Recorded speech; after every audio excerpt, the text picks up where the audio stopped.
Hey guys, I'm Brittany Hughes. You're watching MRC TV, and this is your reality check.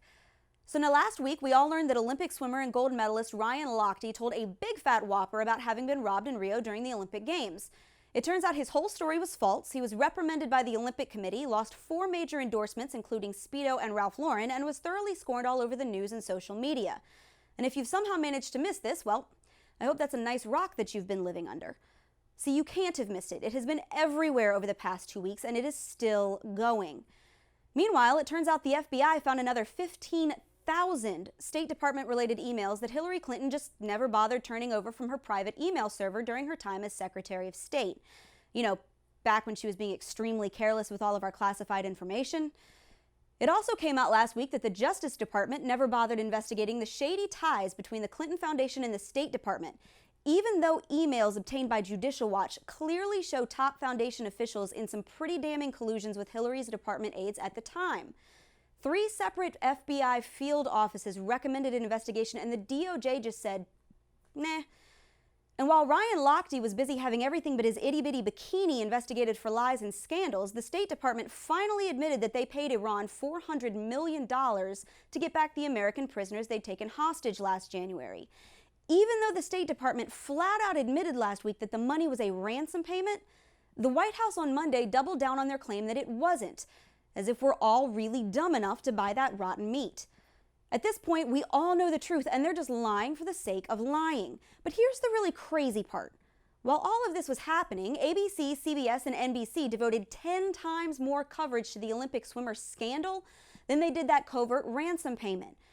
The networks ran on about Ryan Lochte for more than 37 minutes between last Thursday night and Friday morning, and spent less than 4 minutes on the Iran cash for prisoners debacle. So is this really where we are as a nation? Really? Because something has clearly gone horribly wrong. Our government just paid $400 million to a state sponsor of terrorism, and everyone is flipping out because a swimmer on a team of 558 athletes decided to be an idiot. Look, Ryan Lochte messed up.